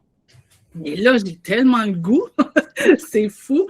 Et puis, tu sais, tout est en place, là. Il s'agit juste, là, c'est ça, c'est le temps. Et puis, un petit peu plus, peut-être aussi, là, d'informations, là. Donc, quand les cours vont commencer, c'est ça. Je suis contente, vraiment. C'est ça. Merci. Oui. Mais oui, c'est que j'avais, les cours de l'année passée, j'avais fait 10 cours une fois par semaine, puis tout ça. Puis là, je voulais créer un truc pour ceux qui commencent, mais dans ma tête, pour ceux qui commencent. Mais finalement, je pense que c'est pour tout le monde. Mais ce que ça fait, puis là, les membres qui vont commencer en mars à faire le 15 semaines, je leur avais dit, je vais vous faire rentrer tout de suite, vous allez vous familiariser avec la formule, puis tout ça. Fait que vous avez accès à voici 4 ateliers que vous pouvez faire. Puis c'est ça, ça a donné des super beaux résultats. C'est le fun de voir comment, quand on a déjà nos habitudes d'écriture, fait que c'est ça, Nathalie a déjà écrit, fait qu'elle a déjà cette machine-là habituée dans sa tête. Fait qu'on a déjà nos habitudes d'écriture. Ces petits ateliers-là, qui sont des capsules de 7-9 minutes, genre, sur 4 semaines, sur 28 jours, donnent le contenu puis l'énergie pour se crinquer, pour écrire une longue nouvelle, ça a l'air. Je suis vraiment content de pouvoir faire ça. Puis là, j'ai hâte de travailler sur ça avec toi, parce que comme ça, je vais pouvoir après ça dire « Hey, si vous faites mon cours, en 3 mois, vous avez une nouvelle écrite, publiée. » On va voir ça. OK. Concentre-toi, regarde. Fait que, je vais prendre le temps de rappeler brièvement qu'est-ce que je vais faire à partir de mars. C'est-à-dire, puis là, vous voyez, ça, c'est le genre d'affaires qui arrivent dans mon cours. Des fois, mes PowerPoint, les affaires se déplacent. Donc, Fait que c'est 15 cours. Il y a entre autres 15 cours d'une heure pour rassembler toutes vos connaissances. Parce que c'est comme ça que j'essaie de l'expliquer aux gens, c'est que, tu sais, oui, il y a des connaissances, puis oui, on a tous des connaissances, puis tous les membres qui se sont ajoutés ont des connaissances. Il y en a plusieurs qui ont écrit déjà, puis tout ça. Fait que c'est pas les connaissances le problème. Le problème, c'est comment je vais structurer mes connaissances, puis quelles connaissances je gère pour quelle étape de mon écriture, tu sais. Fait que 1 heure par semaine, je vais faire exemple comme j'ai fait aujourd'hui. Parce que je suis sûr que vous avez vu le cours, puis vous n'avez pas été particulièrement surpris par aucune des 5 fonctions, d'après moi. Là, vous les connaissez instinctivement, vous les savez, ces fonctions-là. Mais moi, ma job, c'est de vous les structurer pour qu'après ça, vous fassiez comme. Et voilà. Fait que ça, c'est les 15 heures. Mais j'ajoute à ça 3 rencontres individuelles sur ces 15 semaines-là qui font que vous pouvez avancer sur votre projet qui est vraiment à vous, dans le fond. 15 coachings de groupe aussi, fait qu'1 heure par semaine où tous les membres vont pouvoir soumettre des textes puis parler de différents textes pour justement approfondir ces textes-là. Puis comme on est tous ensemble dans cette formation-là, on utilise tous le même langage, on a tous les mêmes référents. Puis si quelqu'un utilise un référent que les autres n'ont pas, moi, je l'ai probablement, ce référent-là, puis ça va me faire plaisir de l'expliquer puis de travailler là-dessus. Fait que ces coachings-là, c'est l'espèce de justification que des fois, on écrit, puis on fait comme, je sais que j'écris quand même bien, mais j'aimerais ça que quelqu'un d'autre que Carl puisse faire comme, oui, c'est bon ce que tu écris, ou quelque chose comme ça. Les coachings de groupe servent aussi à ça. Sur la communauté, sur la plateforme, fait que c'est exemple les 4 petits ateliers que Nathalie a fait, je n'ai même pas compté ça là-dedans, mais j'ai une 50aine d'heures d'enregistrement. Fait que, exemple, on parle des dialogues, puis là, je suis comme, c'est super important dans le dialogue, telle affaire, puis là, toi, tu fais, ah, mais le dialogue, moi, je trouve que j'ai pas assez approfondi ça. Parfait, j'ai 5 cours d'1 heure sur le dialogue. Garde-toi. Ça va me faire plaisir de. Puis si jamais j'en parle ou je parle d'une notion, puis que là, quelqu'un fait je me sens moins ferré sur cette notion-là, parfait. Va chercher les informations que tu as besoin. Puis si tu ne comprends pas, je vais te réexpliquer encore. C'est ma job. Je fais ça à temps plein depuis 1 an. C'est juste ça que je fais, puis c'est ça que je veux faire pour le restant de mes jours. OK. Et bien, l'accès à cette plateforme-là, qui est privée, pour partager, mais aussi trouver du soutien. Puis c'est une ambiance. Au-delà de, tu sais, j'ai du monde que je vois jamais, qui m'écrivent 1 fois par 6 mois pour faire « Ah, je trouve plus tel fichier », puis ils sont bien heureux. Mais j'ai du monde qui font comme « Hey, on fait-tu un lancement de livre? On va-tu dans un salon ensemble? On va-tu... » Moi, je fais des raves. Je vais dans des raves aux 2 semaines. Go, on fait des raves si vous voulez. On se fait une gang, puis on va dans des raves ensemble. Ça va faire plaisir, tu sais. Fait que l'esprit de communauté, créer des liens humains forts, vous l'avez vu, vous avez tous, en tout cas, une majorité d'entre vous avez parlé avec moi pendant une demi-heure, 1 heure et demie, 2 heures. Puis c'est ça, j'aime les humains, puis je trouve que le point d'ancrage d'une communauté solide, puis d'un cours comme ça, unique, c'est ça aussi. Fait que, mais, encore une fois, ceux qui viennent jamais au cours, je les respecte, puis je les aime autant. Puis c'est ça. Parce que chacun a ses besoins. Et finalement, ces 15 semaines-là va finir avec un travail pour créer une anthologie. Fait que les auteurs, les membres, vont avoir pendant les 15 semaines travaillé soit sur une nouvelle qu'ils vont vouloir publier ou sur leur propre livre, mais ils vont quand même avoir la possibilité, s'ils souhaitent, de publier un extrait de leur livre ou une nouvelle dans l'anthologie de Tout le monde peut écrire. Fait que notre première anthologie pour notre première année, qui va, dans le fond, je me donne un 6 mois. Au cégep, en 15 semaines, en 17 semaines, je produis un recueil de nouvelles avec 28 étudiants qui n'avaient jamais écrit de leur vie. En 17 semaines. Imprimé, là, fini, corrigé, puis tout, avec une couverture, puis des images en dedans. Tout. Fait que je me donne 6 mois. Puis je sais que je suis capable. Je l'ai fait souvent. Je l'ai fait pour moi, je l'ai fait pour d'autres. J'ai aidé plusieurs auteurs à écrire des anthologies aussi. Fait que je passerai là-dessus. Mais le but, c'est d'amener les membres à une publication garantie. S'ils le souhaitent, bien évidemment, puis s'ils font le travail pour. Parce que ça va être ça le concept aussi. On va retravailler nos textes. Parce que c'est la plus grosse étape de l'écriture, c'est le retravail de texte. OK, hey, on finit ça. On finit ça avec l'exercice.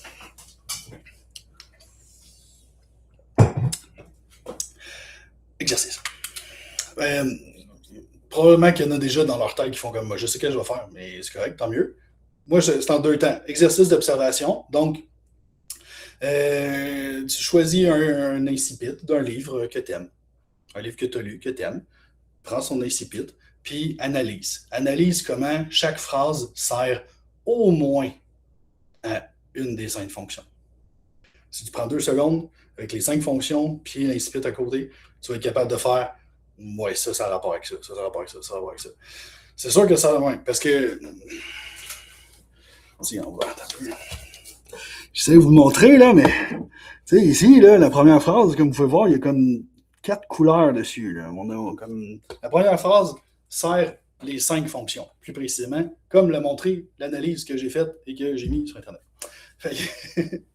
et comme, je ne sais pas, peut-être vraiment trop avancé l'analyse que j'ai faite, peut-être trop, je ne sais pas à quel point elle est accessible, mais vous pouvez l'essayer, c'est toujours le fun de lire ça. Une fois que vous avez fait ça, appliquez-le, choisissez un incipit d'un de vos textes à vous, puis demandez-vous, regardez une phrase à la fois, puis demandez-vous, est-ce que cette phrase-là sert au moins une des 5 fonctions? Est-ce que cette phrase-là crée au moins un des 5 effets que je suis supposé créer? Parce que ce que tu veux, c'est accrocher ton monde. Attention, cela dit, nouvelle versus roman, fait qu'encore une fois, je l'ai dit au début, mais si le texte que tu choisis, c'est une nouvelle, ben l'incipit, c'est plus comme les 2 premières phrases, les 2-3 premières phrases. Je l'ai dit au début, mais je vais insister là-dessus. Puis le roman, tu peux étirer ça à plus qu'une page. Moi, je me suis consacré à une page parce que, comme vous avez vu, j'ai même pas réussi à faire 1 heure. J'ai même pas réussi à m'en tenir à 1 heure avec la première page. Fait que c'est ça. J'aurais pu faire 1 heure avec la première phrase, pour être honnête, mais je voulais donner plus de jus.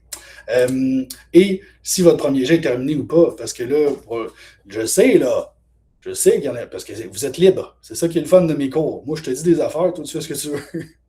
Fait qu'il y en a peut-être qui vont faire tantôt, ils vont prendre leur texte qu'ils n'ont pas fini d'écrire, puis qui vont l'essayer, parce qu'il y en a qui ne dorment pas après mes cours. Je m'excuse. Des fois, ça surstimule les gens.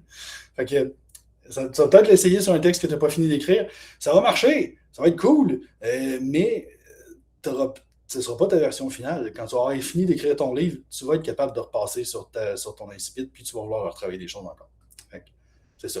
Minimum, premier jet terminé. Si tu as le temps de faire une relecture pour vraiment comme bien situer les thèmes que tu veux exploiter, puis tout ça, plus tu fais ça, moins tu vas avoir besoin de travailler ton incipit par les fois suivantes. Fait que c'est tout. On a terminé. Avez-vous des questions sur le devoir? Êtes-vous correct? Ça va bien aller. Oui, super. Merci. Moi, j'ai une question / commentaire sur le devoir. Vas-y. Mettons, est-ce que tout ce qu'on lit, parce qu'on va se dire, moi, mettons, ce que je lis, c'est pas nécessairement toute la grande littérature retravaillée, psychanalysée, tu sais, là, over-analysée, on va se dire que probablement que ça a été écrit de même, puis c'est déjà bon que ça a été traduit, parce que je lis beaucoup de traductions aussi. Je lis beaucoup de, tu sais, québécois aussi, mais, tu sais, ça reste dans la lecture commune, tu sais. Mhm. Est-ce que tu penses que c'est aussi pertinent d'aller chercher, sans dire aller chercher une chiclie peut-être, là, mais tu sais, est-ce que des fois, ça ne serait pas de la suranalysation, puis que, tu sais, mettons, comme tout ton texte, ta partie de texte, c'est une première page que tu dis, tu sais, est-ce que c'est au fil de discussion, puis au fil de peut-être ce que l'auteur a elle-même apporté en commentaire de son texte, puis tu sais, au fil des années, on va se dire, ça date pas de la semaine passée, qu'on en est venu à faire le genre de réflexion, puis peut-être un 3500 pages sur, ou 3500 mots, en tout cas, bref, sur une première phrase. Ben, c'est peut-être parce qu'il y en a d'autres qui ont analysé le tout avant, qui avaient du contenu à parler d'eux. Je ne sais pas si c'est clair ce que je dis. Oui, tout à fait. Parce que si moi, j'invente un titre, là, Le Royaume sacré des dragons, là, genre publié en 2024. Là, j'aime ça. Ça se peut que ça soit un peu bidon comme incipit. Ben, en fait, c'est juste, tu sais, ce que j'ai voulu vous montrer, c'est pas tant comment prouver qu'un incipit est bon. Ce que j'ai voulu montrer, c'est comment enrichir, optimiser, maximiser son propre incipit. Fait que de garder en tête que. C'est pour ça que j'ai dit, je te dirais pas je dirais pas comment écrire tes phrases. Ce que je te dis, c'est varie le rythme de tes phrases. Ce que je te dis, c'est laisse des pistes sur ce qui s'en vient dans ton histoire. Fait que ça, c'est juste du gros bon sens de faire. C'est vrai que sur une première page, si j'ai l'impression que l'auteur me cache quelque chose, mais que je vais le découvrir, je veux lire le texte, parfait. Fait que c'est dans ce sens-là. Puis oui, il y a des textes publiés qui sont moins bons, puis ça va avec la direction littéraire aussi. Il y a des éditeurs qui vont faire moins de direction littéraire. Puis c'est pour ça que moi, j'ai juste besoin d'une page pour savoir si je vais lire un livre ou pas, parce que moi, je suis rendu à cette étape-là, d'analyser et tout ça. Mais c'est comme auteur, il faut que tu en saches plus que tes lecteurs, lectrices. Quand tu... Puis c'est pour ça que c'est pas au premier jet. Ce texte-là, j'ai jamais parlé à Francine. J'ai parlé une fois à Francine Petit, puis j'ai dit « Bonjour madame », c'est tout. J'ai jamais parlé. J'ai jamais lu quoi que ce soit sur elle par rapport à ce livre-là. C'est justement pour ça que j'ai fait ça. Fait que tout ce que je t'ai donné là, c'est uniquement le résultat de mon expérience puis mes connaissances appliquées à ça. Puis je peux le faire, je peux le faire avec un texte écrit il y a 500 ans, puis ça va donner la même affaire. Mais en fait, vu que ça fait ça, un vieux texte, s'il a réussi à traverser le temps, c'est souvent parce qu'il y a des qualités intrinsèques, mettons. Mais c'est vrai qu'il y a un texte nouveau, puis oui, même, je veux dire, la majorité de mes livres sont publiés chez De Mortagne, puis oui, il y a plein de livres chez De Mortagne que j'ai ouverts, puis que j'ai fait « ça aurait pu être mieux travaillé ». Je peux pas le dire en enregistrement. Quand j'ai voulu écrire un tabou, on m'a dit comme, tiens, voici 2-3 exemplaires de livres de la série. Puis j'ai fait comme, je vais pas imiter cette autrice-là. Parce que je trouve, moi, je veux donner plus que ça à mes lecteurs, lectrices. Mais c'est pour ça que c'est dans le retravail. Puis c'est pour ça que c'est ce que j'ai voulu faire. Peut-être que ce que je vous ai montré là, c'était pas tout à fait mûri assez pour que je vous le montre. Peut-être que parce que dans le fond, ce que je fais tout le temps, c'est ça, c'est que je fais une analyse fondamentale de quelque chose. Je mets 80-90 heures sur justement les dialogues. Puis, puis je vais chercher toutes les affaires qui existent, qui ont été nommées sur ces affaires-là. Je vais chercher dans la linguistique, je vais chercher dans les communications. Puis je crée comme l'affaire qui va faire un filtre parfait, puis s'adapter à tous les genres. Parce que là, ce que je vous ai montré là, ça s'adapte à tous les genres littéraires que tu veux.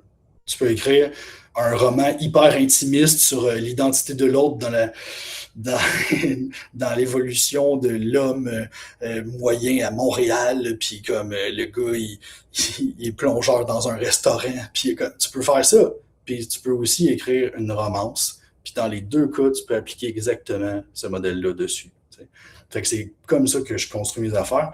Fait que peu importe ce que la partie qui a été consciente ou inconsciente, mettons, de l'autrice, dans ce cas-ci, je vous ai montré les affaires qui ressortaient, puis les affaires qui ressortaient moins, j'en ai moins parlé, mais il y a d'autres aspects qu'il n'est pas parfait, là, son incipit. Il y a des affaires qui sont pas à mon goût, mais c'est ça. Chaque auteur, chaque autrice a sa manière d'écrire, puis sa vibe, puis ça se peut que ça plaise pas à tout le monde, puis ce livre-là, c'est parce que je m'étais donné un défi, le fun. J'étais en train de lire celui-là quand j'ai parlé du prologue une fois sur Facebook, puis j'ai fait comme, il faudrait que je le fasse sur un livre, puis là, j'étais en train de lire lui. Fait que je vais prendre ce livre-là, puis je vais le faire tout de suite de même. Parce que je voulais montrer justement cette idée-là tu peux le faire avec n'importe quoi, tu peux faire n'importe quel livre. Puis si tu veux, tu m'enverras une photo de la première page d'un livre que tu n'es pas sûr que c'est bon. Je te dis ce que j'en pense si tu veux. Ça va me faire plaisir. Mais oui, il y a pas. Puis là, Christine, elle voulait savoir quand est-ce qu'il faut remettre le devoir. C'est correct, Christine, tu n'es pas obligé de remettre le devoir. Mais si tu insistes, c'est quand tu veux. Avant la semaine prochaine. Mais ouais, c'est ça. Mais ce qui est le fun, c'est que c'est ça dans les cours à partir de mars, c'est que quand je vais donner ces devoirs-là à la fin du cours, quand on va faire le coaching de groupe, ceux qui ont fait le devoir vont pouvoir utiliser ça s'ils veulent. Puis ceux qui ont appliqué le devoir sur leur texte vont pouvoir utiliser ça s'ils veulent. Puis ceux qui ont écrit d'autres textes en suivant ça vont pouvoir. Ceux qui ont écrit d'autres choses qui n'ont aucun rapport vont pouvoir aussi le soumettre. Tout est là. Fait que c'est ça pour cet aspect-là. Fait que j'espère que malgré ta sensation de flou, Myriam, tu es satisfaite de ma réponse. Oui, parfait. Super. Avez-vous d'autres questions? Vous pouvez les écrire s'il y a quoi que ce soit. Mais... Merci Christine. Merci. Bon, je vois pas de questions apparaître, une main levée. Fait que merci beaucoup tout le monde. C'est le fun, c'est beau, je suis tellement content. J'aurais dû prendre une photo tantôt, mais j'ai laissé mon téléphone en haut pour pas être déconcentré. Fait que on dirait que tu dis quelque chose. Je sais pas qu'est-ce que tu me dis. Tu as des cheveux verts, Myriam, puis tu montes un cahier vert. Time out. Tu parles, tu fais des signes. OK. Fait que, ça voulait dire j'en ai pris une, je te l'enverrai. Ah, OK, super. OK, merci beaucoup. Mais oui, c'est ça. Ça a été super le fun. J'espère que mes nouvelles membres qui sont là ont eu un bel aperçu de ce qui s'en vient en mars. J'espère que les autres, ça vous a donné une bonne idée du genre d'affaires que je peux faire. Puis que pas forcément parce que je veux vous le vendre à vous, pas du tout. Ça me fait juste plaisir que vous étiez là. Merci beaucoup d'avoir été là. Mais comme ça, au moins, quand quelqu'un va vous dire « Ah, j'aimerais ça écrire quelque chose », vous allez pouvoir faire « J'ai vu un cours d'un gars un peu spécial qui donnait des informations. Tu devrais peut-être le consulter. » Puis bien évidemment, faites ça. Vous, là, qui êtes là, vous pouvez offrir à quelqu'un de venir dans le cours pour un cours n'importe quand dans les prochaines semaines. Ça va me faire plaisir. Même si vous faites comme il y a quelque chose qui est bye Maud, bonne soirée. N'hésitez pas, vous avez ma bénédiction pour inviter quelqu'un dans le cours pour une séance spéciale, c'est-à-dire que la personne vient une fois puis elle va voir à quoi ça ressemble. Parce qu'effectivement, il y a beaucoup de monde qui me disait « Ah, j'aurais aimé ça être là, mais là, je peux pas, etc. » Bon, ben, là, ça. Merci Dominique, merci beaucoup. Merci encore une fois à tout le monde. Ça a été un plaisir de vous entretenir comme ça, de vous faire rigoler. Bye tout le monde, à la prochaine. Je vais fermer l'enregistrement, puis peut-être parler 2 minutes avec ceux qui restent, on ne sait jamais. Bye enregistrement.